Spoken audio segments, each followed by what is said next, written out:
Hello everyone, welcome to the Sudesh sir biology. So students, मानव स्वास्थ्य तथा रोग के तीसरे लेक्चर में आप सभी का बहुत बहुत स्वागत है।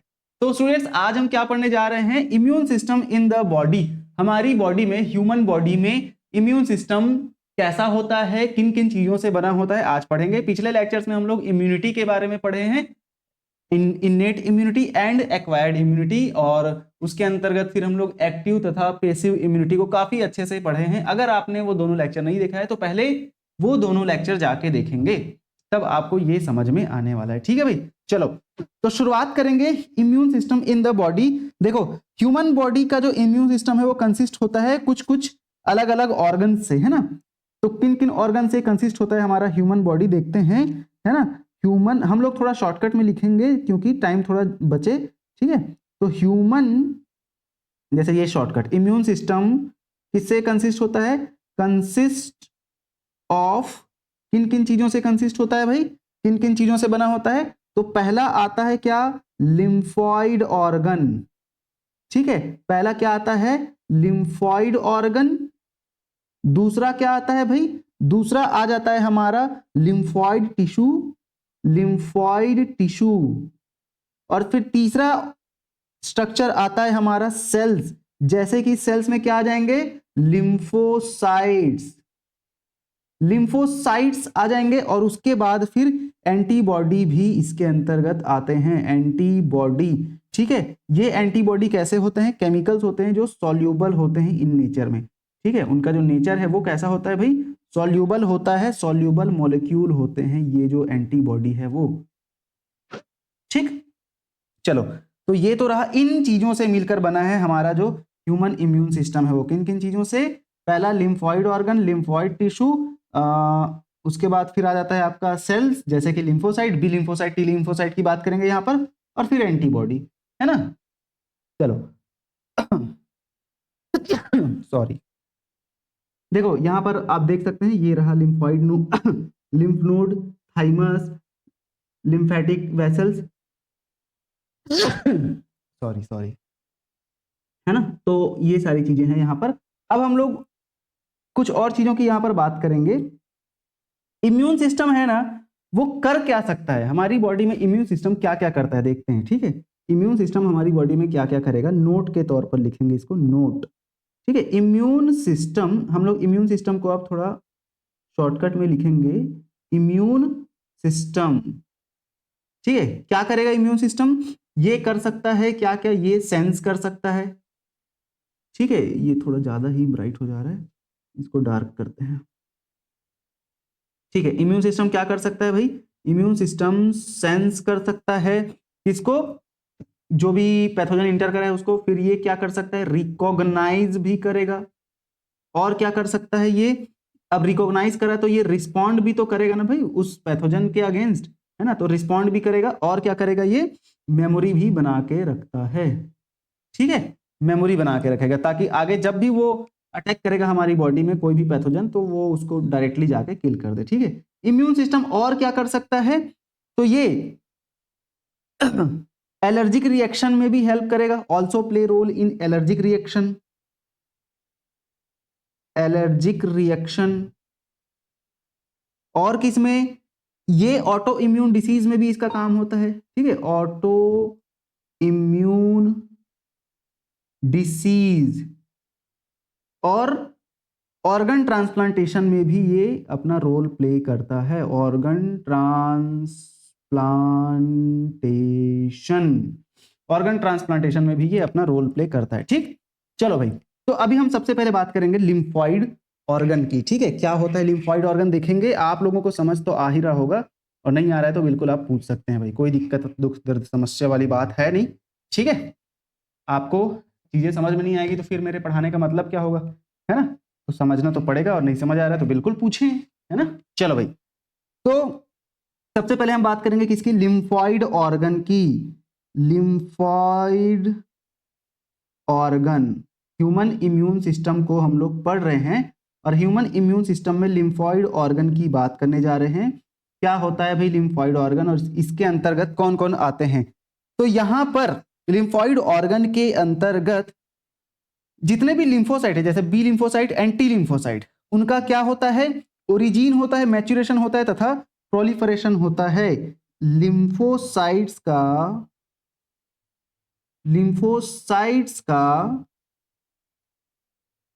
क्या होगा, ओरिजिन, ठीक है, लिम्फोसाइट का ओरिजिन होगा, और क्या होगा, लिम्फोसाइट का मैच्यूरेशन भी यहीं पर होगा,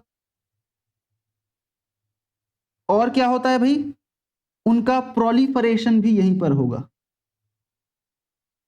उनका प्रोलिफरेशन भी यहीं पर होता है, ठीक है। तो लिम्फॉइड ऑर्गन में लिम्फोसाइट का क्या होगा, ओरिजिन होगा, मैच्यूरेशन होगा तथा प्रोलिफरेशन, मतलब वहीं पर बनेगा और वहीं पर उसका मैच्यूरेशन भी होगा, मैच्योर भी होगा। जो भी लिम्फोसाइट है वो लिम्फॉइड ऑर्गन में ही बनेगा, वहीं पर मैच्योर होगा, वहीं पर उनका प्रोलिफरेशन होगा, मतलब अपना अपना काम पकड़ लेगा वो, ठीक है। तो अब लिम्फॉइड ऑर्गन को हम लोग ऐसे शॉर्टकट में LO करके शो करेंगे, ठीक है, याद रखना LO करके लिखेंगे, ठीक है, टाइम बचाना है अपने को। LO lymphoid organ.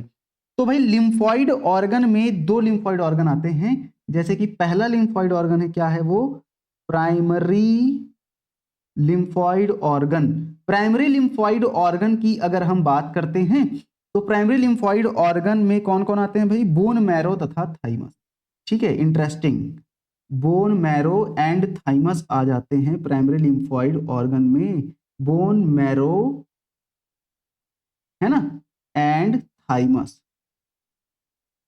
Bone marrow and thymus primary lymphoid organ में आते हैं, ठीक है, जहां पर इमैच्योर लिम्फोसाइट जो है डिफरेंशिएट होता है किसमें, एंटीजन सेंसिटिव लिम्फोसाइट में। क्या होगा भाई, ये जो बोन मैरो है तथा थाइमस है, इसमें क्या होगा, इसमें बेसिकली इमैच्योर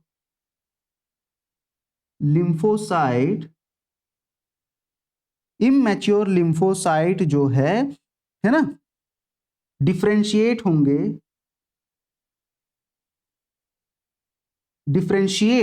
होंगे किसमें, इनटू एंटीजन सेंसिटिव लिम्फोसाइट में,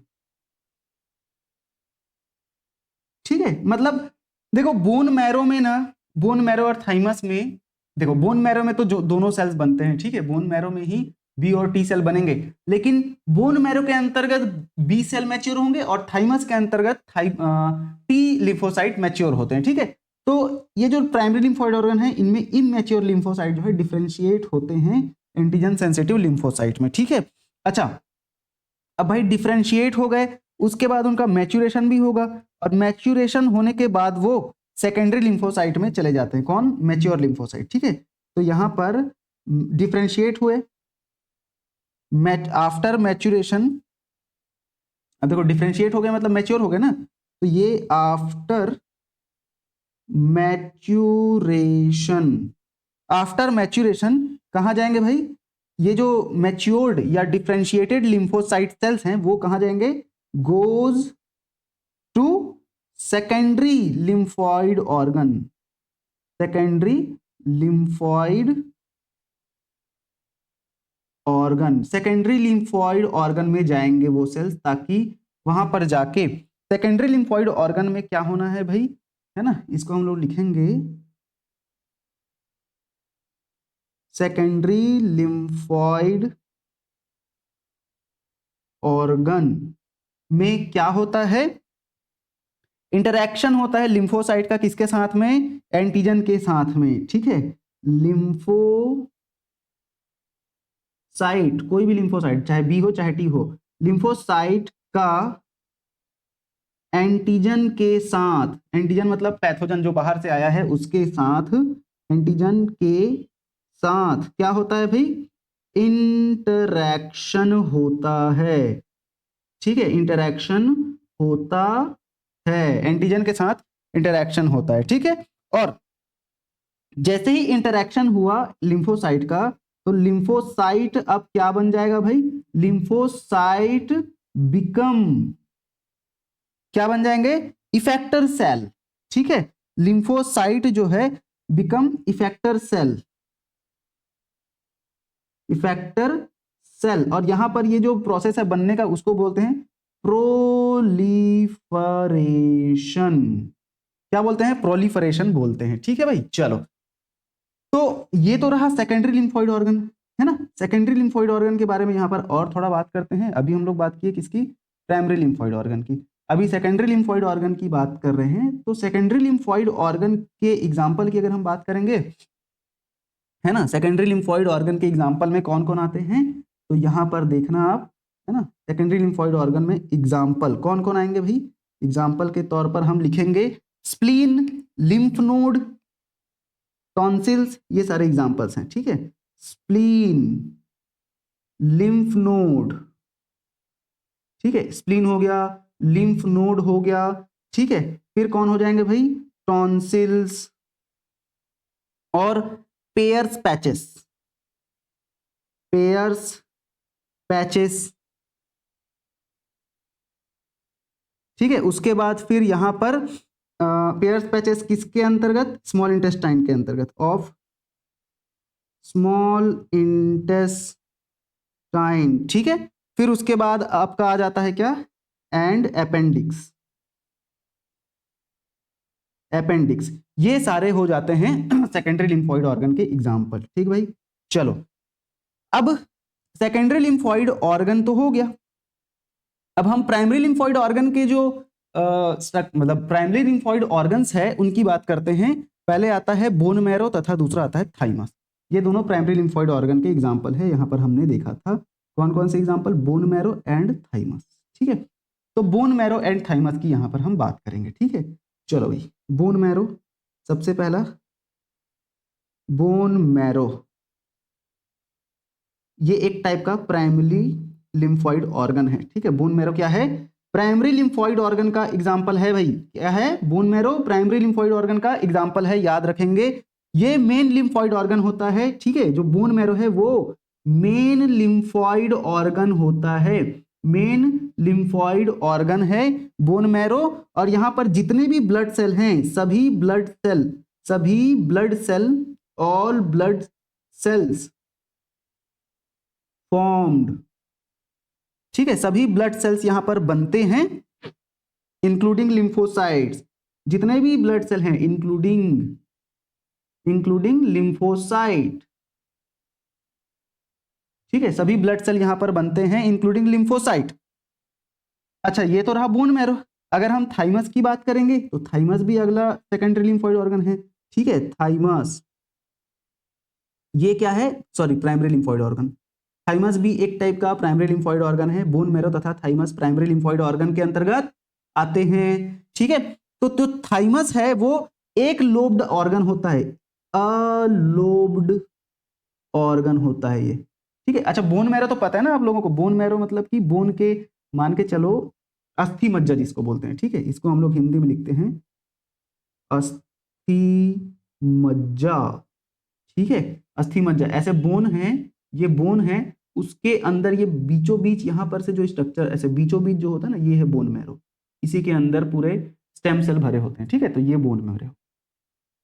चलो, अब थाइमस की बात कर रहे हैं तो थाइमस भी प्राइमरी लिम्फोइड ऑर्गन का एक स्ट्रक्चर है, मतलब थाइमस भी प्राइमरी लिम्फोइड ऑर्गन है। और इसका लोकेशन कहां पर रहता है भाई? कहां पर ये लोकेटेड रहता है? लोकेशन कहां पर रहता है थाइमस? तो ये बेसिकली हमारे हार्ट के, हमारे हृदय के पास में रहेगा और ब्रेस्ट बोन के नीचे रहता है। ठीक है, स्टर्नम यहां पर प्रेजेंट है, ब्रेस्ट बोन उसी के नीचे रहता है। ठीक है, तो ये लोकेशन इसका कहां पर रहेगा? Near the heart, near the heart. ठीक है, हार्ट के पास रहेगा। और कहां पर रहता है ये? Beneath the breast bone, beneath the breast bone. ठीक है, beneath the breast bone, beneath the breast bone मतलब बीनीथ द ब्रेस्ट बोन का मतलब क्या है कि वो जो स्टर्नम हमारे यहाँ पर बोन होता है ना, उसी के जस्ट नीचे ये प्रेजेंट रहता है। और ये बेसिकली थोड़ा बड़ा रहेगा बर्थ के टाइम, जब बच्चा जन्म लेते हैं उस समय इसका स्ट्रक्चर जो थाइमस है वो बड़ा रहता है। लेकिन धीरे धीरे जैसे जैसे मेच्योरिटी आते जाती है, प्यूबर्टी आती है, तब वो थाइमस का स्ट्रक्चर छोटा हो जाता है। ठीक है, क्वाइट लार्ज कब? एट बर्थ, ठीक है, बट रिड्यूस हो जाता है ये अपने साइज में, reduce in size, reduce in size with age, ठीक है। और प्यूबर्टी में आते आते, ये प्यूबर्टी मतलब 12-13 साल, प्यूबर्टी में ये वेरी स्मॉल साइज, बहुत छोटा हो जाता है ये, ठीक है, वेरी स्मॉल। तो ये है थाइमस के बारे में भाई, ठीक है। चलो अच्छा, दोनों जो बोन मैरो है तथा थाइमस दोनों माइक्रो इन्वायरमेंट प्रोवाइड कराते हैं, किसके लिए? बी तथा टी लिम्फोसाइट के लिए, ठीक है। दोनों जो बोन मैरो है, सॉरी, दोनों बोन मैरो तथा बोन मैरो एंड थाइमस दोनों क्या करते हैं? बोथ प्रोवाइड क्या प्रोवाइड कराते हैं भाई? Micro environment for the development and maturation of T lymphocyte, for the development and maturation of T lymphocyte. एक चीज याद रखेंगे, ठीक है, बी लिम्फोसाइट कहां बनेगा? बी लिम्फोसाइट जो है फॉर्मेशन तथा मैच्यूरेशन, फॉर्मेशन एंड मैच्यूरेशन कहां होगा भाई? दोनों बोन मैरो में होता है, दोनों ये प्रोसेस जो है बोन मैरो में ही होगा। लेकिन जो हमारा टी लिम्फोसाइट है उसका जो फॉर्मेशन है वो कहां होता है? ये होता है बोन मैरो में, और लेकिन इसका मैच्यूरेशन जो है ये कहां होता है? ये होता है थाइमस। तो इससे क्या लग रहा है आपको? बी का नाम बी क्यों दिया गया? क्योंकि बोन मैरो का, सॉरी, बी लिम्फोसाइट का नाम बी लिम्फोसाइट ही क्यों दिया गया? क्योंकि इसका जो मैच्यूरेशन है वो बोन मैरो में हो रहा है। और टी लिम्फोसाइट का नाम टी लिम्फोसाइट क्यों दिया गया? क्योंकि इसका मैच्यूरेशन थाइमस में हो रहा है, ठीक है। तो बोन मैरो का बी और थाइमस का टी, ये आप याद रखेंगे, ठीक है। चलो भाई, इंपॉर्टेंट चीज है ये। अब हम आगे बढ़ जाते हैं हमारे अगले टॉपिक में, जो कि हमारा सेकेंडरी लिम्फोइड ऑर्गन का एग्जांपल है स्प्लीन, ठीक है। स्प्लीन क्या है भाई? स्प्लीन ये एक सेकेंडरी लिम्फोइड ऑर्गन है। स्प्लीन की बात करें, सेकेंडरी को ऐसे हम लोग देखो, प्राइमरी को ये शो किए और सेकेंडरी को ऐसे शो करते हैं, है ना। एक सेकंड, याद रखेंगे, प्राइमरी मतलब ऐसे और सेकेंडरी को ऐसे, ये इसको याद रखना है आपको, ठीक है। तो सेकेंडरी लिम्फोइड ऑर्गन की हम यहाँ पर बात कर रहे हैं। सेकेंडरी लिम्फोइड ऑर्गन में पहला ऑर्गन आता है स्प्लीन, है ना, जिसको हम लोग हिंदी में प्लीहा के नाम से भी जानते हैं। तो स्प्लीन कैसा होता है? ये लार्ज बीन शेप्ड ऑर्गन है, याद रखेंगे। कैसा स्ट्रक्चर है ये? लार्ज स्ट्रक्चर है, बीन शेप का होता है, लार्ज बीन शेप्ड स्ट्रक्चर है ये, ठीक है। और यहां पर लिम्फोसाइट तथा फैगोसाइट सेल्स प्रेजेंट रहते हैं, कंटेन लिम्फोसाइट एंड फैगोसाइट, ठीक। लिम्फोसाइट तथा फैगोसाइट दोनों सेल्स यहां पर प्रेजेंट रहेंगे, है ना। और ये ब्लड के फिल्ट्रेशन का भी काम करता है, फिल्ट्रेशन ऑफ ब्लड भी करता है ये, ठीक है। Blood filtration, filtration of blood, इसका भी काम करेगा स्प्लीन, ठीक है। और ये इरिथ्रोसाइट का लार्ज रिजर्वायर होता है। इरिथ्रोसाइट मतलब वही आरबीसी, ठीक है। तो लार्ज, बहुत सारे यहां पर इरिथ्रोसाइट प्रेजेंट रहते हैं, तो large reservoir of erythrocyte, erythrocyte का लार्ज रिजर्वायर होता है ये, ठीक है। इसको याद रखेंगे। अच्छा, ये तो रहा स्प्लीन, पहला सेकेंडरी लिम्फोइड ऑर्गन। दूसरा आता है हमारा सेकेंडरी लिम्फोइड ऑर्गन के अंतर्गत लिम्फ नोड। लिम्फ नोड दूसरा सेकेंडरी लिम्फोइड ऑर्गन है ना, लिम्फ नोड, ये है secondary lymphoid organ, secondary lymphoid organ का दूसरा एग्जांपल। सेकेंडरी लिम्फोइड ऑर्गन का दूसरा एग्जांपल है lymph node.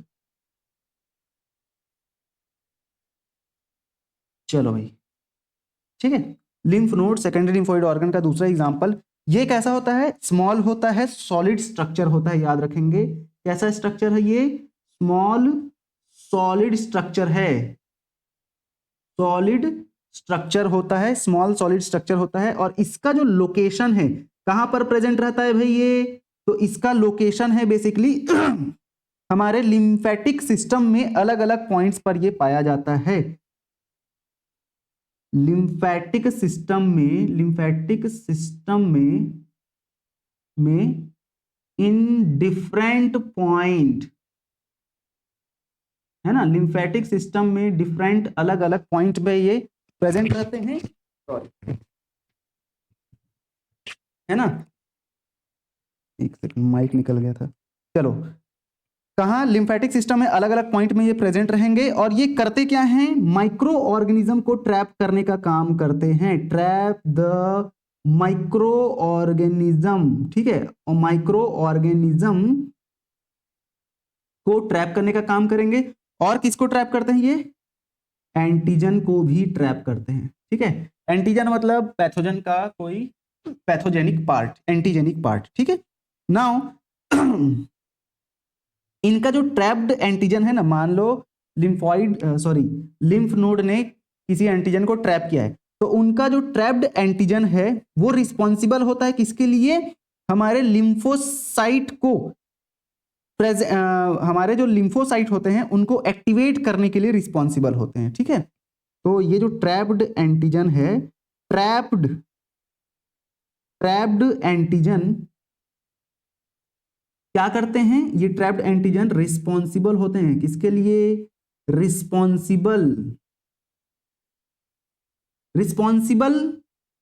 For the activation of lymphocyte, कोई भी लिम्फोसाइट हो सकता है, प्रेजेंट देयर। वहां पर जो भी लिम्फोसाइट सेल प्रेजेंट रहेंगे उनको एक्टिवेट करने में काम करता है कौन? हमारा ये जो ट्रैप्ड एंटीजन है, जो लिम्फ नोड में ट्रैप होकर रहेंगे वो, ठीक है। कोई भी माइक्रो ऑर्गेनिज्म ट्रैप हो गया, वो लिम्फोसाइट को एक्टिवेट करने में काम करते हैं, ठीक है। अब हम बात करेंगे लिम्फॉइड टिश्यू की, ठीक है। ये तो रहा सेकेंडरी लिम्फॉइड ऑर्गन के अंतर्गत लिम्फ नोड, है ना। अब लिम्फॉइड टिश्यू की बात करते हैं। लिम्फॉइड टिश्यू, ठीक है, ये भी सेकेंडरी लिम्फॉइड ऑर्गन का एग्जाम्पल है, ठीक है। Lymphoid tissue secondary lymphoid organ का एग्जाम्पल आ गया, ठीक है। ये बेसिकली लिम्फॉइड टिश्यू को माल्ट के नाम से आपने सुना होगा, माल्ट, ठीक है। माल्ट क्या है भाई? म्यूकोजल एसोसिएटेड लिम्फॉइड टिश्यू, ठीक है, माल्ट, ठीक है। इसको लिखेंगे क्या? म्यूकोजल एसोसिएटेड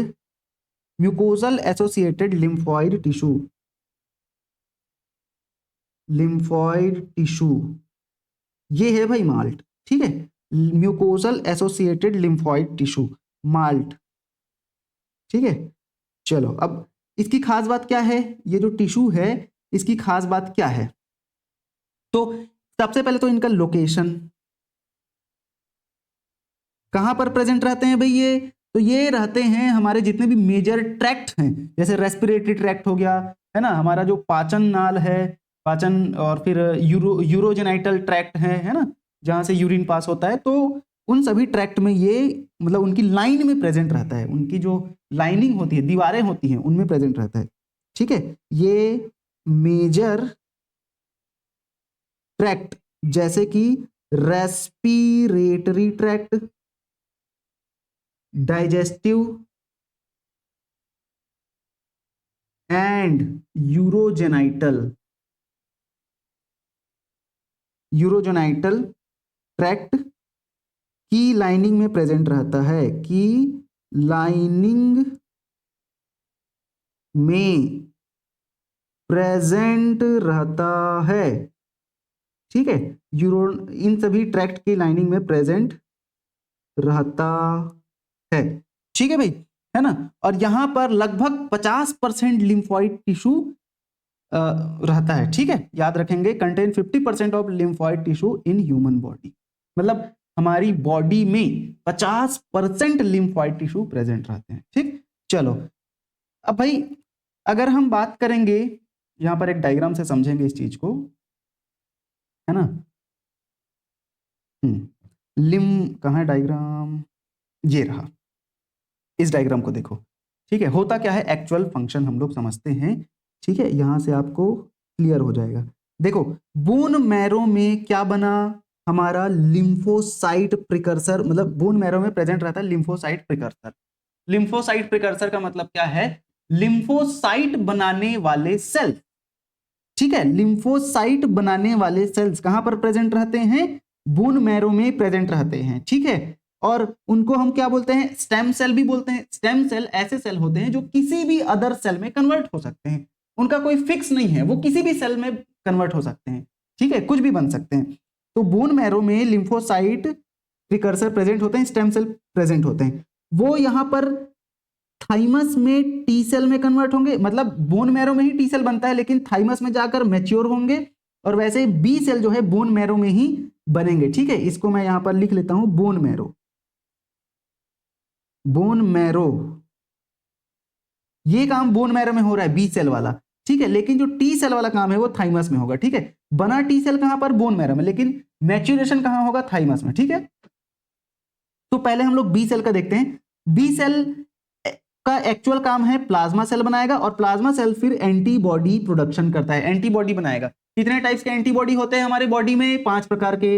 इम्यूनोग्लोबुलिन GAMDE, है ना, इसको याद करने का ट्रिक भी बताऊंगा, GAMED या GAMED, हाँ ठीक है, गेम्ड करके आप याद रखेंगे, GAMED, गेम्ड, ठीक है। तो 5 प्रकार के एंटीबॉडी होते हैं, और ये जो एंटीबॉडी है वो ह्यूमोरल इम्यूनिटी या एंटीबॉडी मेडिएटेड इम्यूनिटी में काम करते हैं, इसको अभी हम लोग डिटेल से पढ़ने वाले हैं। और बी लिम्फोसाइट जो है, बी सेल जो है, मेमोरी बनाने का भी काम करता है, मतलब कोई पैथोजन हमारी बॉडी में पहली बार इंटर करा तो हमारा जो बी सेल है वो मेमोरी बना के रखेगा, जब दूसरी बार वो एंटीजन फिर से हमारी बॉडी में एंट्री करता है तो उसी मेमोरी के बेस पर हमारे जो इम्यून सिस्टम है वो उसको डायरेक्टली किल कर देते हैं, ठीक है। अच्छा, अब अगर हम टी सेल की बात करते हैं तो टी सेल क्या करता है, पहले तो वो हेल्पर टी सेल बनाएगा, TH सेल, है ना। और ये जो हेल्पर टी सेल है ये क्या सिक्रीट करता है, साइटोकाइन सिक्रीट करेगा तथा इंटरल्यूकिन सिक्रीट करेगा और लिम्फोकाइन सिक्रीट करता है, ठीक है, कौन, टी हेल्पर सेल। और ये T helper cell B cell को भी एक्टिवेट करेगा, याद रखेंगे, बी सेल को भी एक्टिवेट करता है, और दूसरा ये एक्टिवेट करता है हमारे किलर साइटोटॉक्सिक सेल को भी एक्टिवेट करता है। यहां पर देखो टीके मतलब किलर टी सेल, ठीक है। तो किलर साइटोटॉक्सिक सेल को भी ये क्या करते हैं, एक्टिवेट करते हैं, कौन, हमारे हेल्पर टी सेल। अब भाई हमारा जो टी सेल है, ये जो टी लिम्फोसाइट है, वो किलर सेल भी बनाया, और किलर सेल फिर सेल्यूलर इम्यूनिटी में हेल्प करेगा, मतलब कि यहां पर सेल मेडिएटेड इम्यून रिस्पॉन्स होता है, ना कि ह्यूमोरल मेडिएटेड या एंटीबॉडी मेडिएटेड, मतलब सेल्स ही जाकर डायरेक्टली एंटीजन को मारेंगे, कोई केमिकल नहीं बनेगा, एंटीबॉडी नहीं बनेगा यहां पर, ठीक है, सेल्स के द्वारा ही। अच्छा, यहां पर टी सेल जो है सप्रेसर की तरह भी काम करेगा, और टी सेल जो है मेमोरी भी बनाएगा, ठीक है। और हमारा जो किलर सेल है, साइटोटॉक्सिक टी सेल है, ये सिक्रीट करता है क्या, लिम्फोटॉक्सिन भी सिक्रीट करेगा और परफोरिन भी सिक्रीट करता है। इन सभी का काम अभी हम लोग काफी डिटेल से पढ़ने वाले हैं, ठीक है। चलो तो आगे बढ़ जाते हैं हम लोग, कोई दिक्कत नहीं है ना, आगे बढ़ते हैं और इसको अच्छे से अब समझने की कोशिश करते हैं, ठीक है। तो 2 टाइप के लिम्फोसाइट होते हैं, ये तो आपको पता है, बेस्ड ऑन, मतलब हमारे पास बी और टी लिम्फोसाइट है, ये आपको पता है। तो based on these 2 types of lymphocyte, based on 2 types of lymphocyte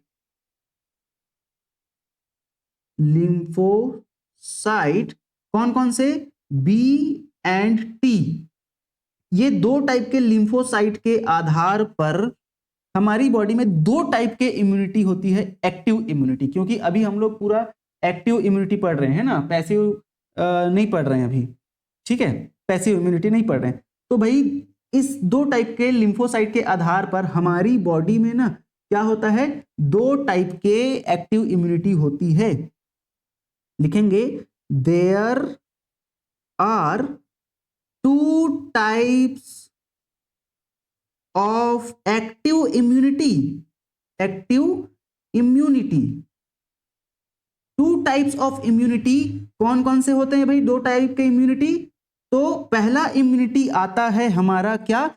cell mediated immune system, ठीक है, CMIS, इसको क्या बोलेंगे? Cell mediated immune system, cell mediated immune system. और वैसे ही एक आता है AMIS, ठीक है, AMIS को क्या बोलते हैं? Antibody mediated immune system. Antibody mediated immune system, दो टाइप के इम्यून सिस्टम होते हैं based on to types of antibody, sorry to types of lymphocyte, ठीक है। तो एक हो गया क्या हमारा? एक हो गया CMIS और एक होता AMIS, ठीक है। CMIS मतलब सेल मेडिएटेड और AMIS मतलब कि एंटीबॉडी मेडिएटेड, ठीक है भाई। चलो आगे बात करते हैं, है ना।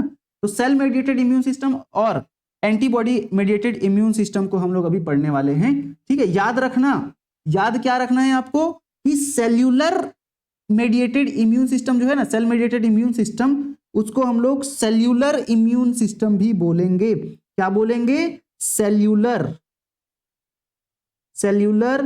इम्यूनिटी। और ये किसके द्वारा प्रोवाइड किया जाता है? टी सेल, ठीक है, क्योंकि यहां पर सेल ही जाके अटैक करेंगे किसको? हमारे एंटीजन को, ठीक है। सेल्स का काम है यहां पर बेसिकली, ठीक। लेकिन वैसे ही अगर हम बात करते हैं एंटीबॉडी की, तो यहां पर हमको एंटीबॉडी बनाने की जरूरत है।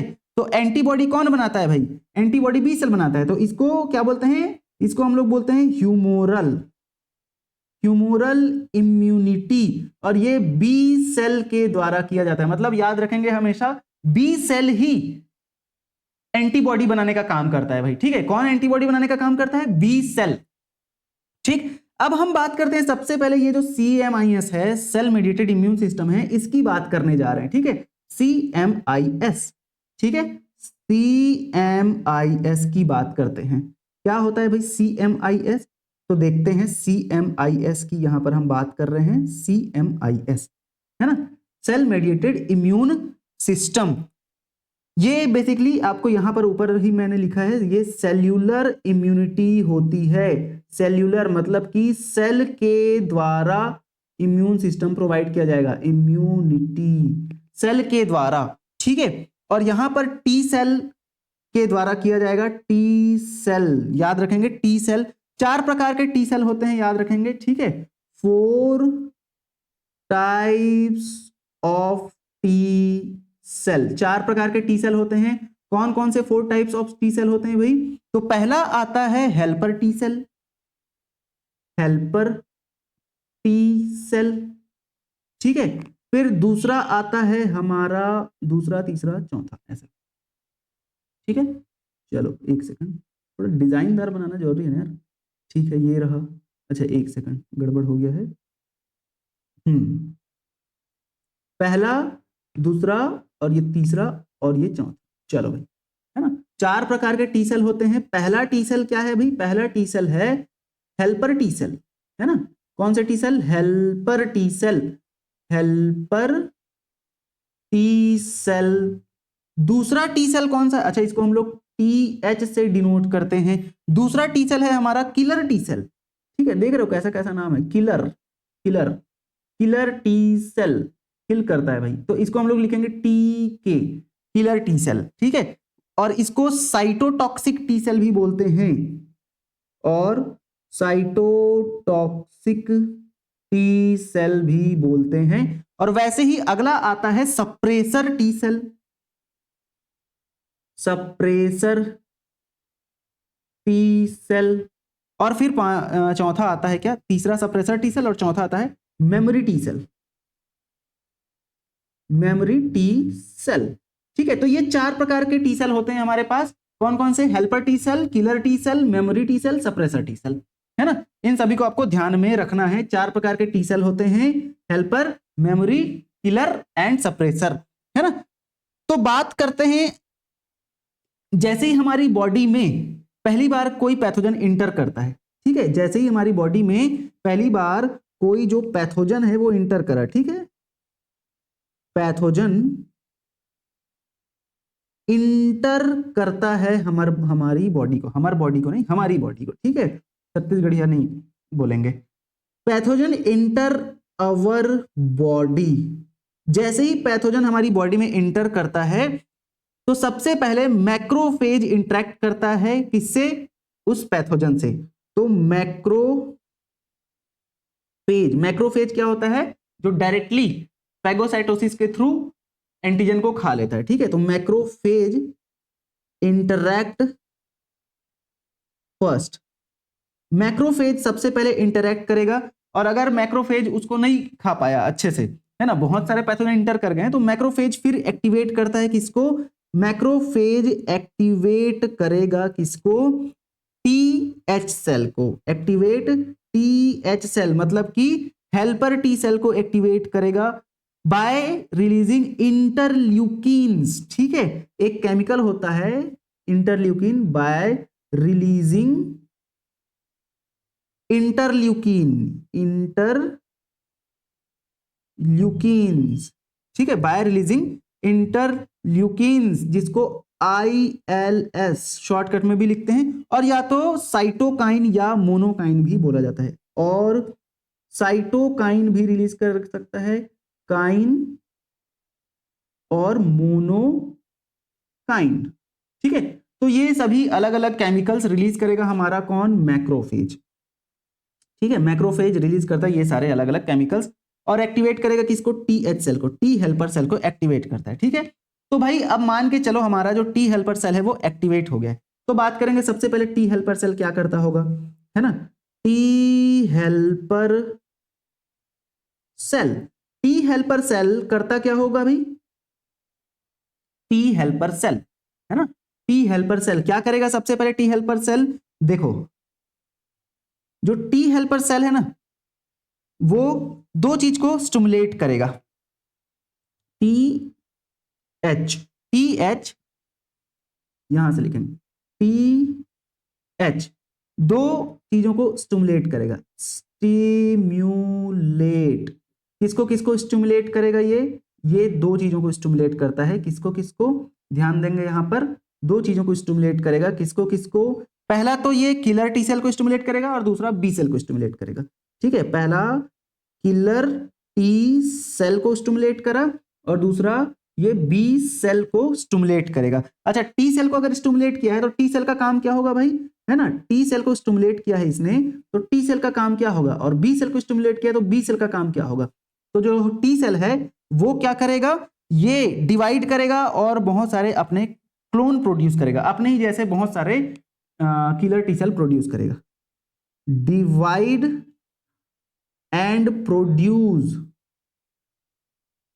क्लोन्स, ठीक है, बहुत सारे क्लोन बनाएगा अपने ही जैसे, डिवाइड एंड प्रोड्यूस क्लोन, और वैसे ही बी सेल जो है वो भी क्या करेगा, डिवाइड और अपने जैसा क्लोन बनाएगा, ठीक है, ये भी डिवाइड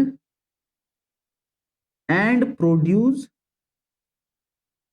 क्लोन, ठीक है। ये क्लोन बनाने का जो प्रोसेस है इसी को ही कहा जाता है क्या, क्लोनल सिलेक्शन, ठीक है, इसको क्या कहा जाता है भाई, कॉल्ड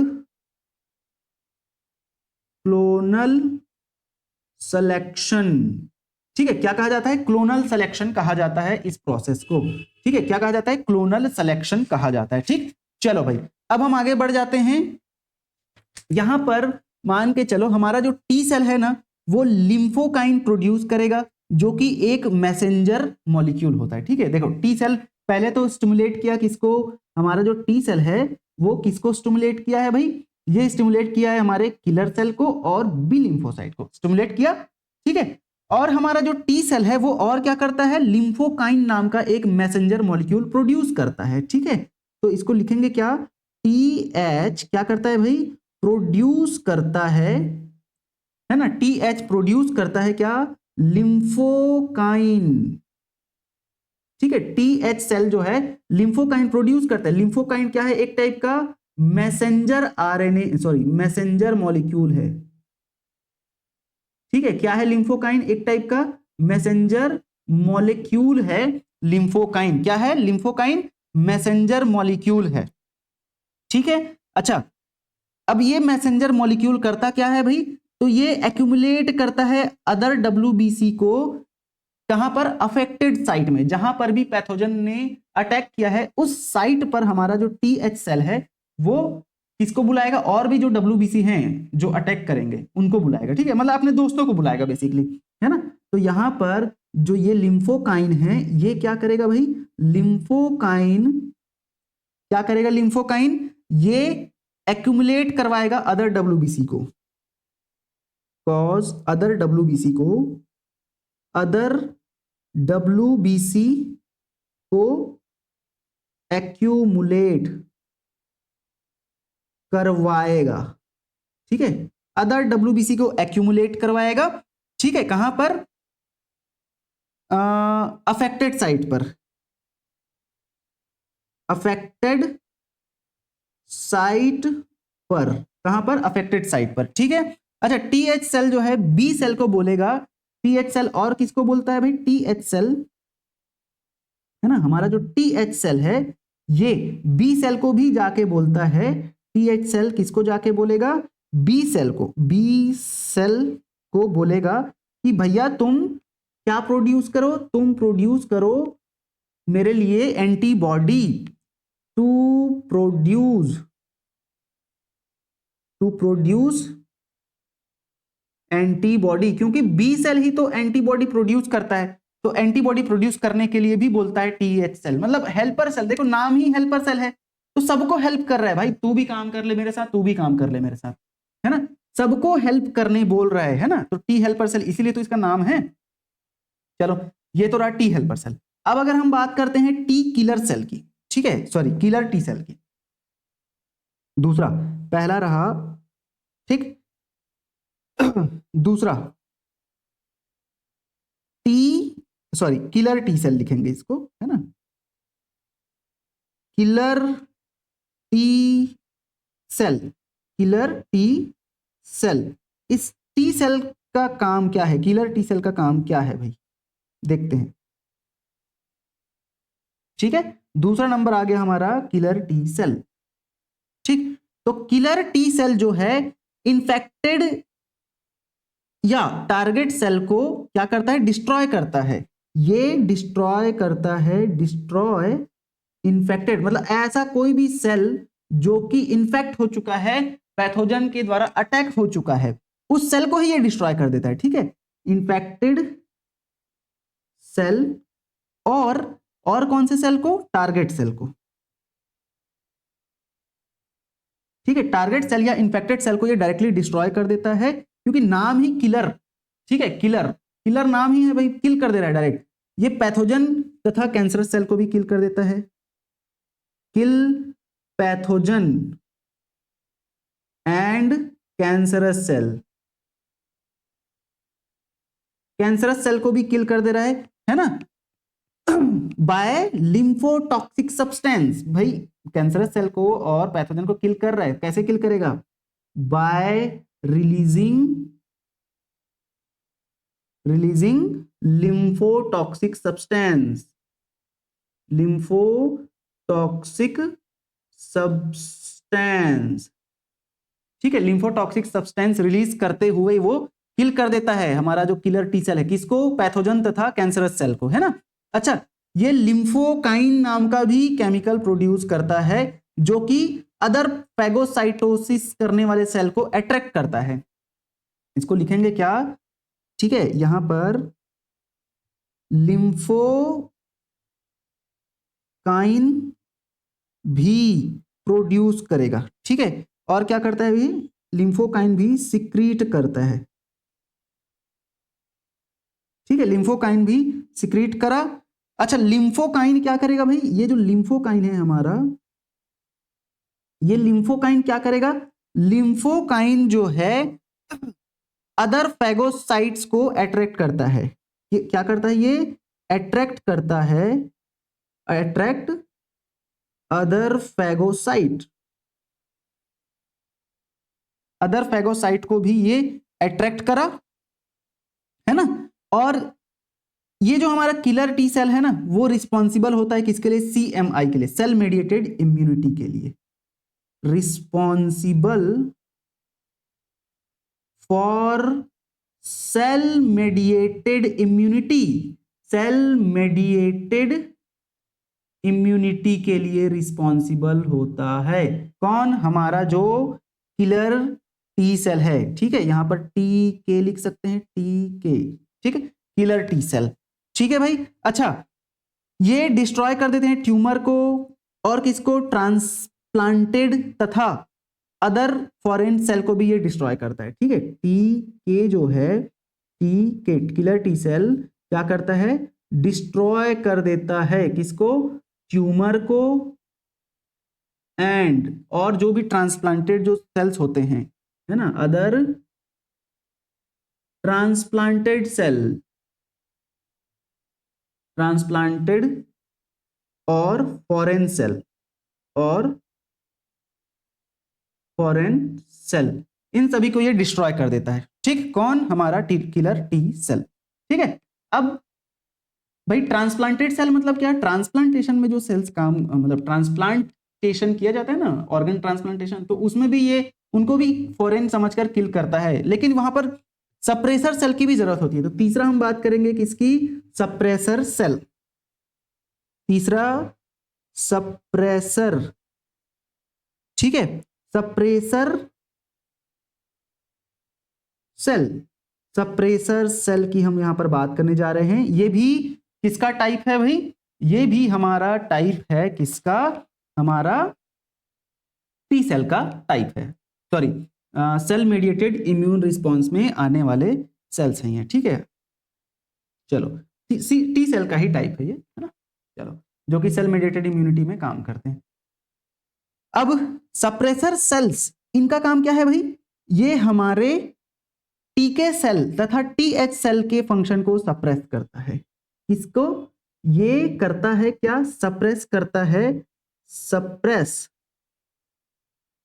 द फंक्शन ऑफ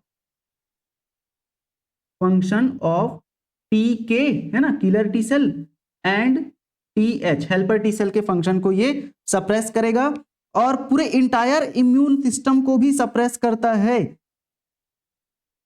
क्यों सप्रेस कर रहा है भाई, अपने ओन बॉडी को। कभी कभी क्या होता है ना, हमारा जो इम्यून सिस्टम है वो हमारे ही बॉडी पर अटैक करने लग जाता है, जिसको हम लोग ऑटो इम्यून डिसीज के नाम से जानते हैं, है ना।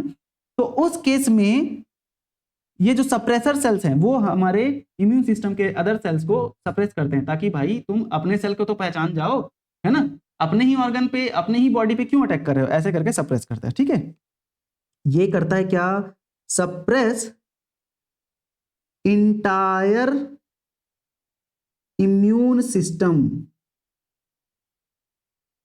Suppress entire immune system for attacking the own body.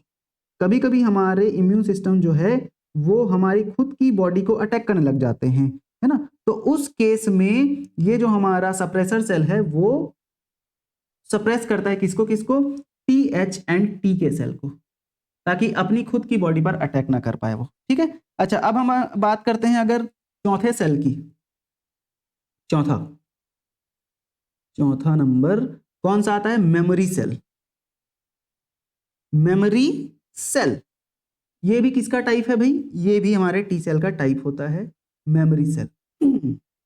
चलो, तो मेमोरी सेल का काम नाम से ही पता चल रहा है भाई कि ये कोई एंटीबॉडी प्रोड्यूस नहीं करता और किसी पैथोजन को भी किल नहीं करता। They don't produce antibody, don't produce antibody और किल एंटीजन। एंटीजन या पैथोजन को किल करने का काम नहीं करता है ये, और कोई एंटीबॉडी भी प्रोड्यूस नहीं करता है ये, है ना।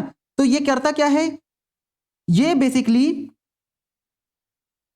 हर इनकाउंटर पर एक मेमोरी बनाएगा। ठीक है, they retain memory of every encounter, मतलब कभी भी कोई भी पैथोजन हमारी बॉडी में इंटर करता है तो हमारे जो मेमोरी सेल है वो उनसे लड़ता नहीं है, उनको किल नहीं करता है। ये क्या करता है, उसकी मेमोरी बना लेता है, उसकी याददाश्त बना लेता है कि भाई ये एक बार आया था मेरी बॉडी में, अगली बार आएगा तो मैं छोड़ूंगा नहीं इसको, ऐसे करके, है ना। तो दे रिटेन, वो मेमोरी बना लेता है, they retain the memory, they retain the memory of every encounter, every encounter, हर बार, हर इनकाउंटर में कोई भी पैथोजन जब भी हमारी बॉडी में इंटर करता है तो ये मेमोरी सेल उनसे लड़ेगा नहीं, उनकी याददाश्त बना लेगा, ठीक है। और बाद में जब सेकंड मतलब बहुत सालों बाद ये कन्वर्ट हो सकता है इफेक्टर सेल में, बट इफेक्टर सेल में किसके लिए कन्वर्ट होगा, पर्टिकुलर एक पैथोजन के लिए, ठीक है। मतलब भाई कोई पैथोजन हमारी बॉडी में बार बार इंटर कर रहे हैं ना, तो मेमोरी सेल उनकी याददाश्त तो बनाएगा शुरुआत में, लेकिन बाद में ना मेमोरी सेल ही खुद, अच्छा बेटा मेरे पास ना तेरी बहुत सारी यादें हैं, अब तेरे को बताता हूं, अब तू बैठ करके, उसके लिए ही वो अफेक्टर सेल बन जाता है, ठीक है। तो they become effector cell for a particular, for a specific, लिखेंगे इसको, for a specific pathogen, for a specific pathogen, for a specific pathogen after several year, in several years, बहुत साल लगते हैं इसको होने में, है ना, जब बहुत बार बार कोई इंटर करता है हमारी बॉडी में तब, ठीक है। अच्छा यहां पर एक और आता है एंटीजन प्रेजेंटिंग सेल आता है, ठीक है, एंटीजन प्रेजेंटिंग सेल, ये अलग है, जो कि क्या करता है देखते हैं, ठीक है। APC एंटीजन प्रेजेंटिंग सेल की हम यहां पर बात करेंगे, क्या है भाई एंटीजन प्रेजेंटिंग सेल। तो देखो एंटीजन प्रेजेंटिंग सेल APC का फुल फॉर्म है, याद रखेंगे, antigen presenting cell. Antigen presenting cell, क्या खास बात है भाई हमारे एंटीजन प्रेजेंटिंग सेल की, देखो, अरे ऊपर चले जा, नीचे रहने के लिए नहीं रहा है, चलो। एंटीजन प्रेजेंटिंग सेल की क्या खास बात है भाई, तो जो एंटीजन प्रेजेंटिंग सेल है इसके पहले एग्जांपल की बात करते हैं, मैक्रोफेज तथा बी लिम्फोसाइट इसके एग्जांपल है, करता क्या है अभी देखेंगे, ठीक है। चलो एग्जांपल कौन है, एग्जांपल में कौन आ जाता है, मैक्रोफेज एंड बी लिम्फोसाइट, ठीक है, बी लिम्फोसाइट तथा मैक्रोफेज इसके एग्जांपल है। और ये एंटीजन प्रेजेंटिंग सेल क्या करते हैं भाई, ये किसी भी एंटीजन या पैथोजन को पहले प्रोसेस करेंगे और उसको फिर अपने सरफेस में प्रेजेंट कर देते हैं, ठीक है। मान के चलो ये है कोई एंटीजन प्रेजेंटिंग सेल, मान के चलो ये बी लिम्फोसाइट है और ये एक कोई पैथोजन है, तो बी लिम्फोसाइट उससे इंटरेक्ट करेगा, उसको किल करेगा और ऐसे अपने सरफेस में प्रेजेंट कर देता है, ताकि कोई दूसरा जो एंटीबॉडी सेल आएगा, मतलब कोई भी दूसरा टी हेल्पर सेल हो गया, वो आएगा तो इस प्रेजेंटेड सेल से इंटरेक्ट करके फिर समझ जाएगा कि अच्छा ये वाला हमारे बॉडी में इंटर कर रहा है, ये वाला पैथोजन करके, है ना। तो एंटीजन प्रेजेंटिंग सेल बेसिकली क्या करते हैं भाई, वो पैथोजन को प्रोसेस करके अपने सरफेस पर प्रेजेंट कर देते हैं, they process and present, they process and present the pathogen in its surface, अपने सरफेस में वो क्या कर देता है, अपने सरफेस में प्रेजेंट कर देता है, ताकि जब टी सेल या टी हेल्पर सेल जो है उस एंटीजन प्रेजेंटिंग सेल के क्लोज जाता है तो क्या करेगा भाई, रिकॉग्नाइज करेगा उस एंटीजन को और फिर टी हेल्पर सेल एक्टिवेट हो जाएगा, जिससे कि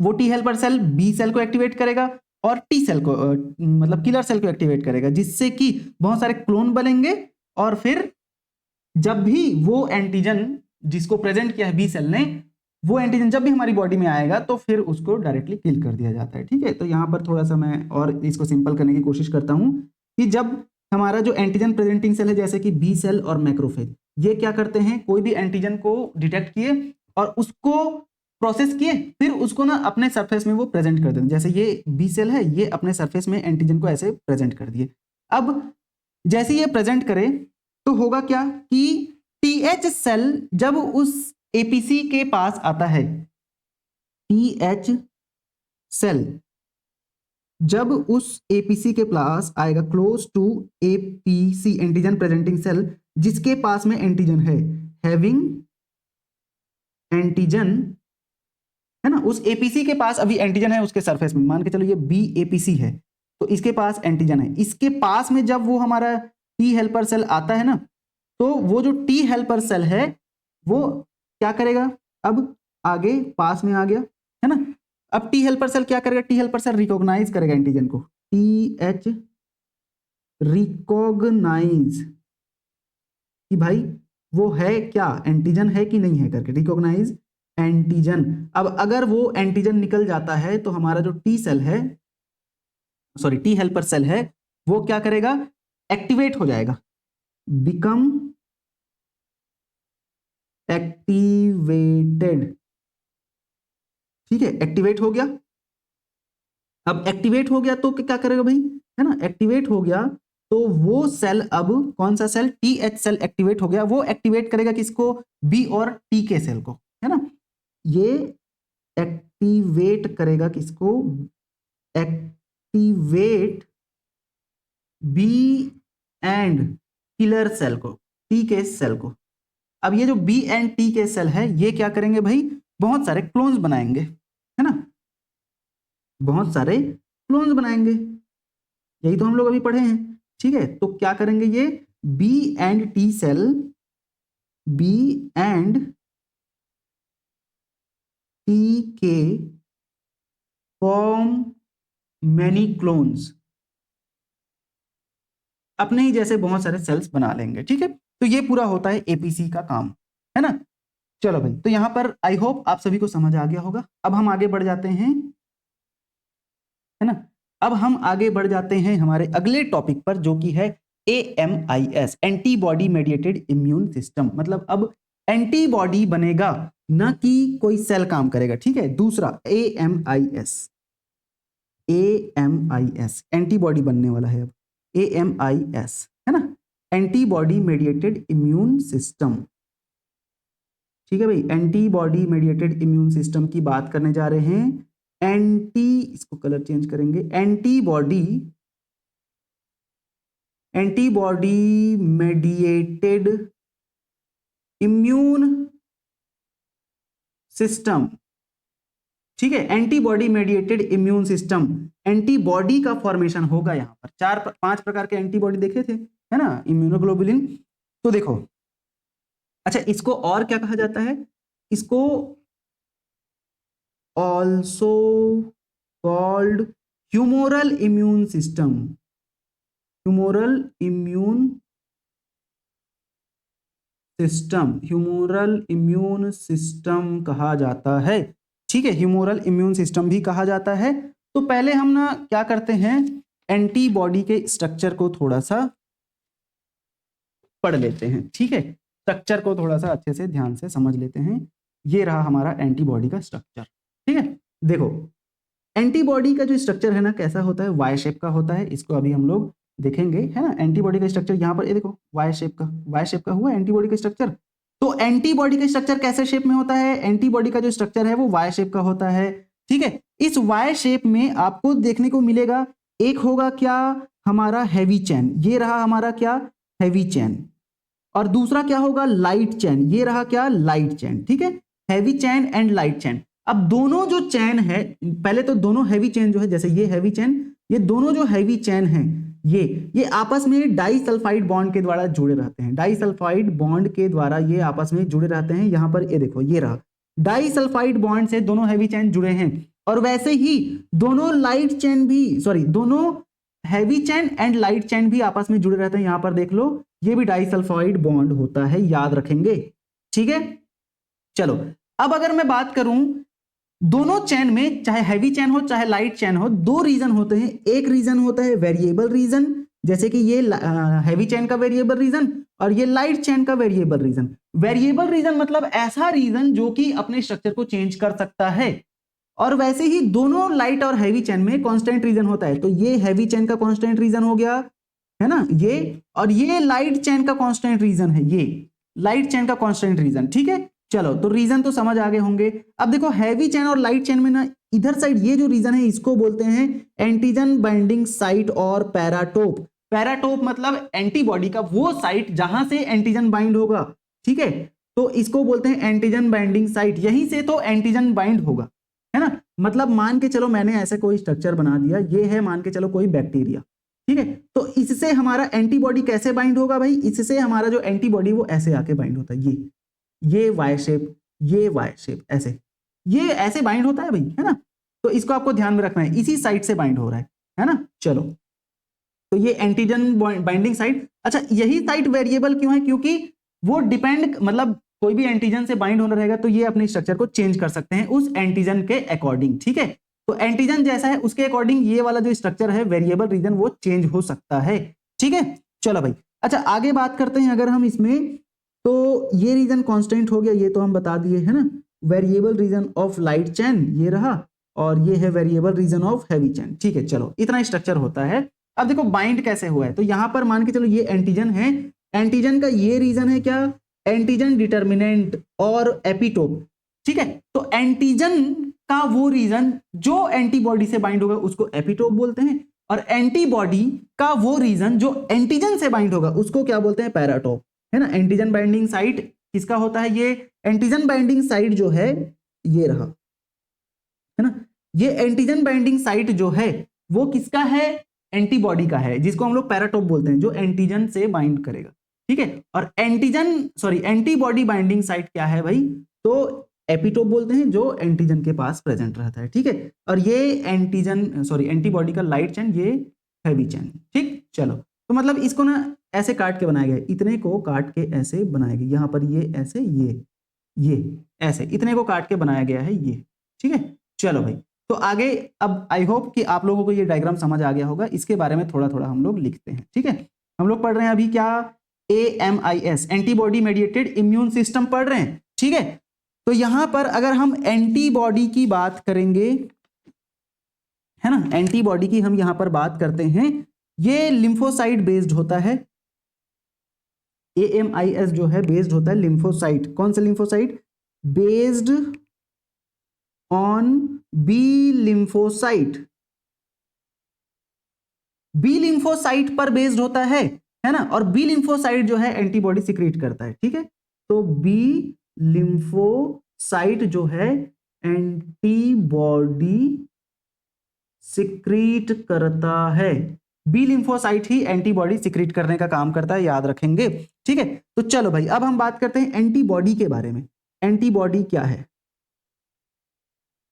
ठीक है, अब क्योंकि जो एंटीबॉडी मेडिएटेड इम्यून रिस्पॉन्स है या इम्यून सिस्टम है वो बी लिम्फोसाइट पर बेस्ड रहता है, और बी लिम्फोसाइट एंटीबॉडी प्रोड्यूस करता है। तो अब हम जान लेते हैं कि एंटीबॉडी होता क्या है, इसके स्ट्रक्चर तो अभी हम लोग बात की स्ट्रक्चर की, उसके बारे में थोड़ा थोड़ा हम यहाँ पर लिख लेते हैं। ठीक है, तो बेसिकली इसको कहा जाता है, और इम्यूनोग्लोब्यूलिन भी कहा जाता है, इम्यूनोग्लोब्यूलिन, और इसी नाम पर ही इसको IG से डिनोट किया जाता है, शॉर्टकट में IG, इम्यूनोग्लोब्यूलिन। ठीक है, अच्छा ये 4 पॉलीपेप्टाइड से बना होता है। पहले तो ये एक कॉम्प्लेक्स ग्लाइकोप्रोटीन है, याद रखेंगे, कॉम्प्लेक्स ग्लाइकोप्रोटीन होता है क्या हमारा जो एंटीबॉडी है कॉम्प्लेक्स ग्लाइकोप्रोटीन होता है, और ये 4 पॉलीपेप्टाइड चेन से बना होता है। ठीक है, 4 पॉलीपेप्टाइड चेन से बना होता है, 4 पॉलीपेप्टाइड चेन से बना होता है हमारा जो एंटीबॉडी है वो। ठीक है, अब ये जो 4 है इसमें क्या क्या होंगे भाई, 2 हैवी चेन होंगे, 2 और 2 क्या होंगे, लाइट चेन होंगे, 2 हैवी चेन होंगे एंड 2 लाइट चेन होंगे। और ये जो दोनों चेन है वो आपस में किसके द्वारा जुड़े रहते हैं, दोनों जो चेन है आपस में, ठीक है, दोनों चेन आपस में डाइसल्फाइड बॉन्ड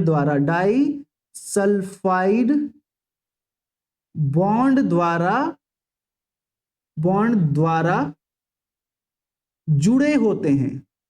जुड़े होते हैं। अभी हम लोग डायग्राम में देखें, ठीक है, हैवी चेन और लाइट चेन दोनों डाइसल्फाइड बॉन्ड द्वारा जुड़े रहते हैं, ठीक है। चलो भाई, heavy chain and light chain, है ना। आगे बढ़ते हैं।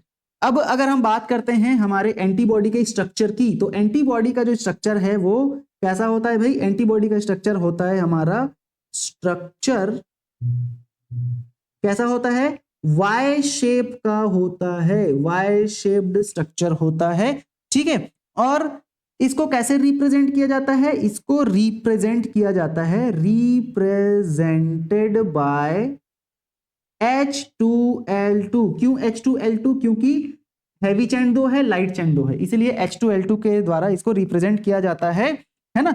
और यहां पर दो टॉप टिप्स प्रेजेंट रहते हैं जिसको variable H and variable L chain बोला जाता है। दो top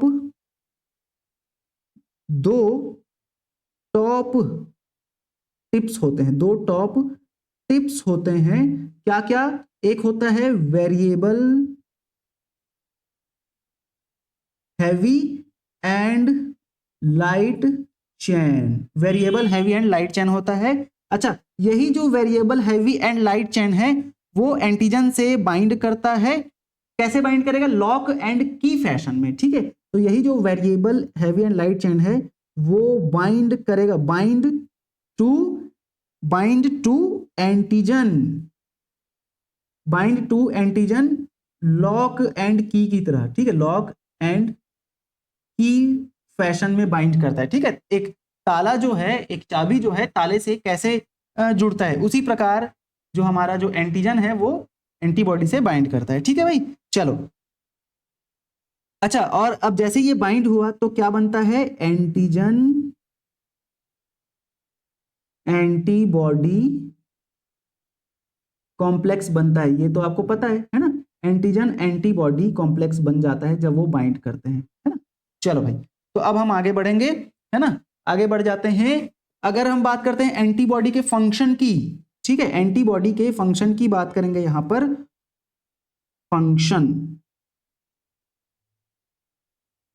function of antibody, function of antibody, ठीक है। एंटीबॉडी के फंक्शन की यहां पर हम बात करने जा रहे हैं, ठीक है भाई। एंटीबॉडी के फंक्शन की बात करते हैं, थोड़ा सा इसको, एंटीबॉडी के फंक्शन की बात कर रहे हैं, ठीक है। तो अगर हम बात करते हैं एंटीबॉडी के फंक्शन की, सबसे पहला फंक्शन क्या आता है? एग्लूटिनेशन, ठीक है। सबसे पहला फंक्शन आ जाता है हमारा क्या? एग्लूटिनेशन। एग्लूटिनेशन का मतलब क्या होता है? जब एंटीबॉडी और एंटीजन मिलते हैं तो वहां पर एक कॉम्प्लेक्स बनता है, एंटीजन एंटीबॉडी कॉम्प्लेक्स, इसी को ही एग्लूटिनेशन बोलते हैं। और ये जो एंटीजन एंटीबॉडी कॉम्प्लेक्स है ना, ये एंटीजन को डिस्ट्रॉय कर देते हैं बाय सेल लाइसिस, ठीक है। सेल लाइसिस के द्वारा उसको डिस्ट्रॉय करते हैं। तो यहां पर हम लोग क्या लिखेंगे? एंटीजन तथा एंटीबॉडी का कॉम्प्लेक्स बनता है। एंटीजन प्लस एंटीबॉडी का कॉम्प्लेक्स बना, और क्या बना? कॉम्प्लेक्स बना, ठीक है। और ये क्या करते हैं भाई? डिस्ट्रॉय कर देते हैं, destroy antigen by cell lysis. Cell lysis के द्वारा उस एंटीजन का डिस्ट्रॉय कर दिया जाता है। इसी को ही बोलते हैं क्या? एग्लूटिनेशन, ठीक है, एग्लूटिनेशन, है ना। तो अच्छा, थोड़ा सा हम लोग डायग्राम को पहले रखना था, लेकिन ठीक है, कोई दिक्कत नहीं। आप थोड़ा आगे बढ़ा के इस डायग्राम को पहले देखेंगे, समझेंगे, उसके बाद फिर इन चीजों को पढ़ेंगे, है ना। कोई दिक्कत नहीं है। चलो, थोड़ा पानी पी लेते हैं।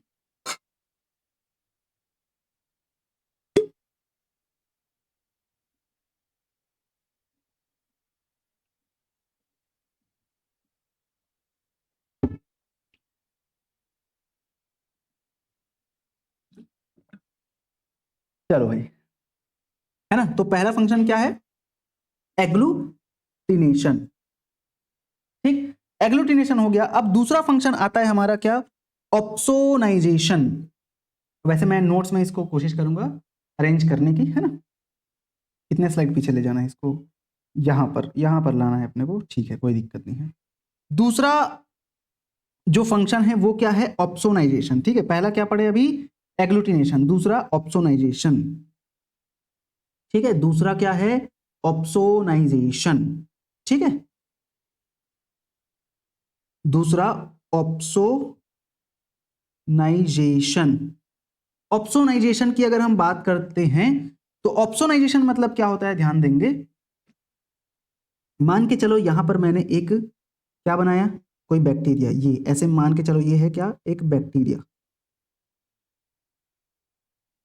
बैक्टीरिया, इससे हमारी बॉडी में प्रेजेंट कुछ एंटीबॉडी, जैसे कि इम्यूनोग्लोबुलिन जी हो गया, इम्यूनोग्लोबुलिन एम हो गया, है ना, जैसे कि इम्यूनोग्लोबुलिन जी, इम्यूनोग्लोबुलिन एम, वो आके ऐसे अटैच हो जाते हैं, ये इस तरीके से, ये ये ये ये इम्यूनोग्लोबुलिन जी भी हो सकते हैं, इम्यूनोग्लोबुलिन एम भी हो सकते हैं। ठीक है, ये आके अटैच हुए और दूसरे फैगोसाइट सेल को बुलाते हैं कि भाई हमने इसको दबोच लिया है, अब तुम आओ और इसका फैगोसाइटोसिस करो और इसको डिस्ट्रॉय कर दियो, इस बैक्टीरिया को डिस्ट्रॉय कर दो करके, है ना। तो ये काम होता है ऑप्सोनाइजेशन का।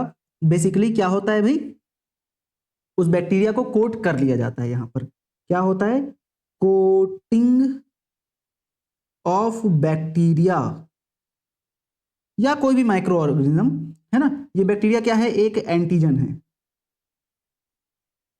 ठीक है, किसके द्वारा, by opsonin antibody, opsonin antibody, opsonin antibody, by opsonin antibody, immunoglobulin G and immunoglobulin M, ये दोनों ऑप्सोनिन एंटीबॉडी है, याद रखेंगे। तो भाई जैसे ही कोटिंग हुआ उस बैक्टीरिया का, तो ये जो हमारा जो ऑप्सोनिन एंटीबॉडी है वो किसको बुलाते हैं, अट्रैक्ट करते हैं, किसको, अट्रैक्ट फैगोसाइट सेल को, अट्रैक्ट फैगोसाइट सेल। अब जैसे ही फैगोसाइट सेल आएंगे तो उसका क्या हो जाएगा भाई, फैगोसाइटोसिस हो जाता है, फैगोसाइटोसिस हो जाएगा, किसका, ये जो बैक्टीरिया है उसका। ठीक है, यहां पर फैगोसाइटोसिस हो जाता है ना।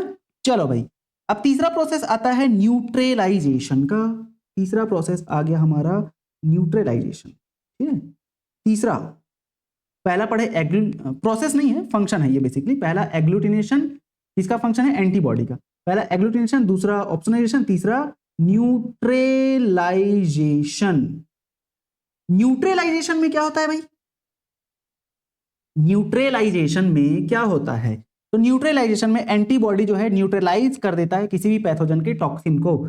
एंटीबॉडी जो है, एंटीबॉडी, इसको दूसरे कलर में लिखते हैं, है ना, एंटीबॉडी, एंटीबॉडी न्यूट्रलाइज, क्या करता है, antibody neutralise the toxin of, किसके टॉक्सिन को न्यूट्रलाइज करेगा, ये टॉक्सिन ऑफ पैथोजन, किसी भी पैथोजन या एंटीजन के टॉक्सिन को न्यूट्रलाइज कर देता है, कौन, हमारा जो एंटीबॉडी है। ठीक है, तो तीन प्रोसेस हुआ, एग्लूटिनेशन, ऑप्सोनाइजेशन एंड न्यूट्रलाइजेशन। ठीक है, चलो भाई, अब कुछ कुछ चीजें हैं जो आपको यहां पर ध्यान रखनी है, जैसे कि फर्स्ट लाइन ऑफ डिफेंस किसे कहा जाता है, first line of defence, first line of defence किसे कहा जाता है, फर्स्ट लाइन ऑफ डिफेंस में कौन हेल्प करता है, स्किन, म्यूकस एंड मेम्ब्रेन। अच्छा, म्यूकस मेम्ब्रेन, ठीक है, स्किन, म्यूकस मेम्ब्रेन, स्किन तथा हमारा म्यूकस मेम्ब्रेन जो है फर्स्ट लाइन ऑफ डिफेंस होता है। वैसे ही अगर हम बात करते हैं सेकंड लाइन ऑफ डिफेंस की अगर बात करेंगे, और वैसे ही थर्ड लाइन ऑफ डिफेंस की बात करते हैं, तो सेकंड लाइन ऑफ डिफेंस में कौन काम करता है भाई, हमारा न्यूट्रोफिल, मोनोसाइट, मैक्रोफेज तथा इंटरफेरॉन। ठीक है, न्यूट्रोफिल, मोनोसाइट, ठीक है, फिर आ जाते हैं हमारे मैक्रोफेज ठीक है। और इंटरफेरॉन, इंटरफेरॉन क्या होते हैं भाई, पढ़ाया हूं। इंटरफेरॉन ऐसे केमिकल होते हैं जो कि, इंटरफेरॉन ऐसे केमिकल जो वायरल इन्फेक्टेड सेल से रिलीज होते हैं। और फीवर भी यहां पर काम करता है, ठीक है, फीवर। चलो भाई, तो ये तो रहा हमारा सेकंड लाइन ऑफ डिफेंस, है ना। मतलब फीवर हुआ मतलब क्या हो रहा है, हमारी बॉडी में टेम्परेचर बढ़ रहा है जिससे कि बैक्टीरिया ग्रो नहीं कर पाएंगे, ठीक है।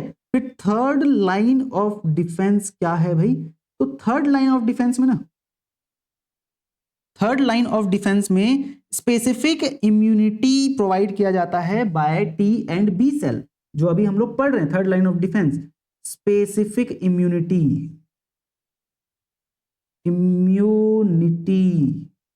स्पेसिफिक इम्यूनिटी प्रोवाइड किया जाता है by B and T lymphocyte,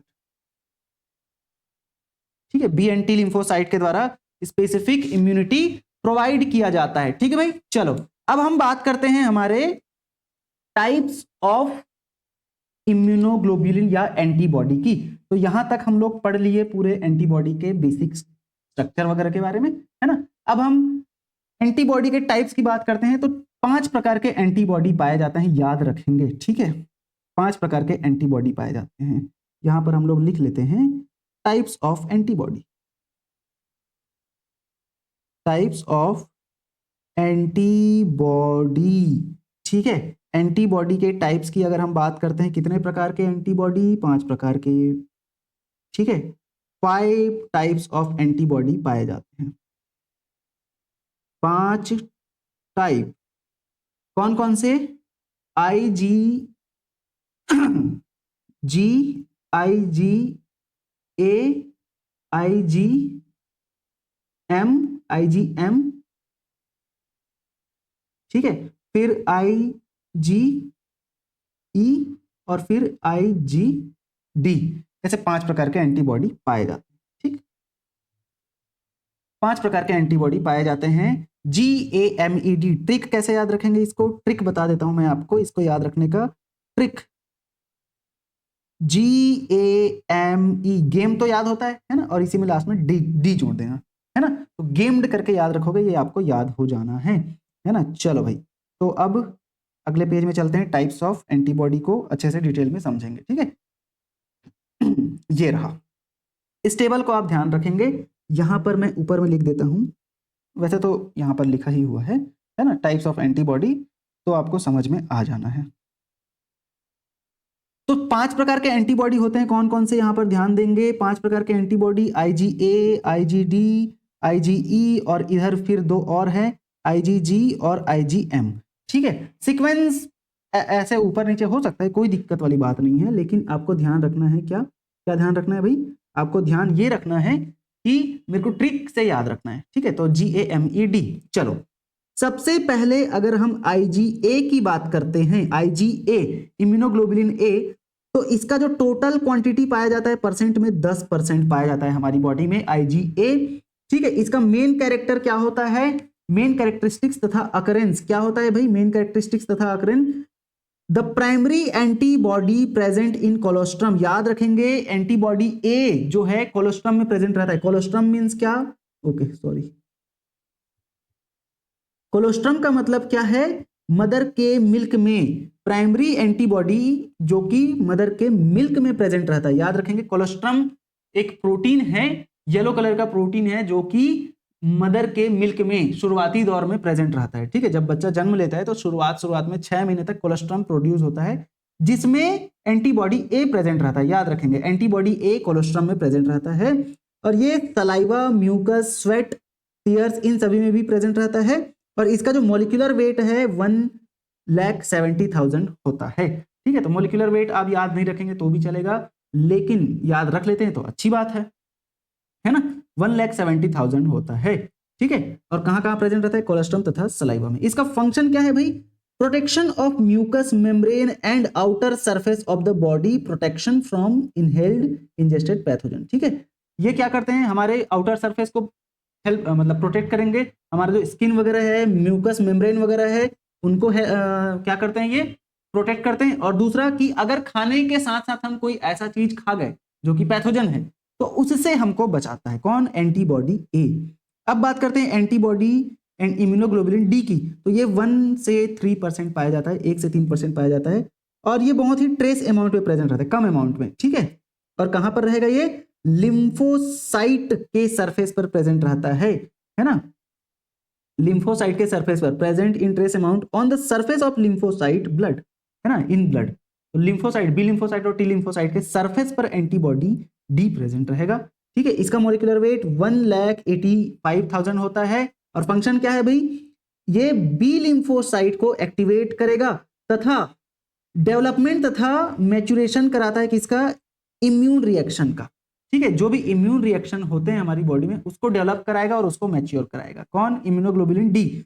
immunoglobulin E की अगर हम बात करते हैं तो ये बहुत ही कम अमाउंट में पाया जाता है, 0.05% पाया जाता है, present in very small quantity, और ये स्पेसिफिक लिंकेज शो करता है मास्ट सेल तथा बेसोफिल के साथ, और इसका जो मॉलिक्यूलर वेट है 1,88,000 होता है इसका मॉलिक्यूलर वेट, ठीक है। वैसे ही अगर हम बात करते हैं इम्यूनोग्लोबुलिन ई के फंक्शन की, तो ये साइमुलेशन ऑफ मास्ट सेल का साइमुलेशन करवाएगा, और ये एलर्जिक रिएक्शन से क्या रहते हैं? रिलेटेड रहते हैं, तथा हमको पैरासाइट से प्रोटेक्ट करवाते हैं। याद रखेंगे इम्यूनोग्लोबुलिन ई एलर्जिक रिएक्शन के लिए रिस्पॉन्सिबल होता है। हमारी बॉडी में जो भी एलर्जीज वगैरह हमको होती है उसमें इम्यूनोग्लोबुलिन ई ही मेन काम करता है भाई, इम्यूनोग्लोबुलिन ई का मेन फंक्शन होता है, याद रखेंगे, ठीक है। चलो अब अगर बात करते हैं इम्यूनोग्लोबुलिन जी की, तो इसका अमाउंट जो है सबसे ज्यादा होता है, 75 से 80% पाया जाता है। ये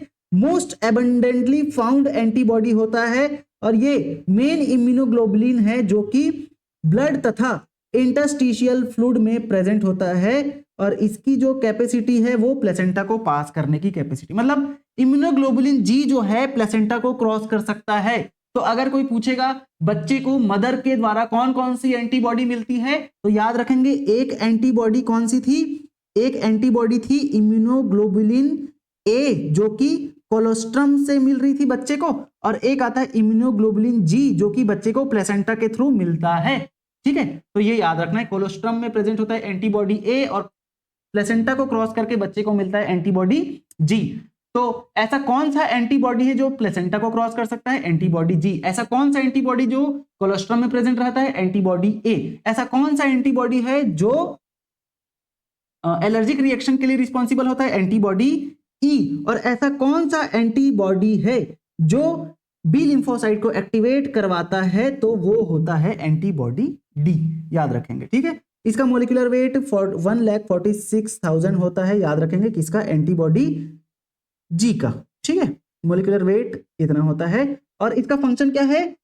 इम्यून पावर प्रोवाइड करता है ह्यूमन एम्ब्रियो को, बच्चे को इम्यून पावर प्रोवाइड करा रहा है ताकि वो, मतलब क्योंकि वो प्लेसेंटा को क्रॉस कर सकता है तो बच्चे में जाएगा और बच्चे को इम्यून पावर प्रोवाइड कराता है, तथा स्पेसिफिक लिंकेज शो करता है फैगोसिटिक सेल के साथ फॉर फैगोसाइटोसिस, ठीक है। तो ये इम्यूनोग्लोबुलिन जी जो है फैगोसिटिक सेल के साथ स्पेसिफिक लिंकेज, हमने देखा था ना ऑप्सोनाइजेशन में इम्यूनोग्लोबुलिन जी ही तो था जो बैक्टीरिया के साथ जुड़ा और फैगोसाइटिक सेल को बुला रहा है, तो लिंकेज शो करता है, ठीक है।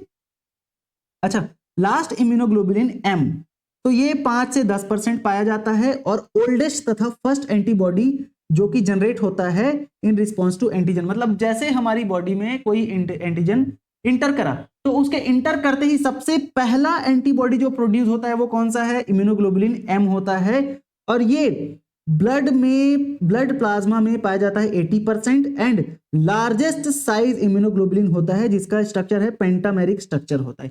मतलब ऐसा कौन सा एंटीबॉडी है जो सबसे लार्ज साइज का होता है? Immunoglobulin M. ऐसा कौन सा एंटीबॉडी है जिसका स्ट्रक्चर पेंटामेरिक होता है? Immunoglobulin M. इसका मॉलिक्यूलर वेट 9,60,000 होता है, हैवीएस्ट इम्यूनोग्लोबुलिन या हैवीएस्ट एंटीबॉडी होता है, ठीक है। 9, क्योंकि भाई इसका स्ट्रक्चर भी लार्ज है, पेंटामेरिक है, तो इसका मॉलिक्यूलर वेट भी तो ज्यादा होगा ना। अच्छा, इसका फंक्शन क्या है?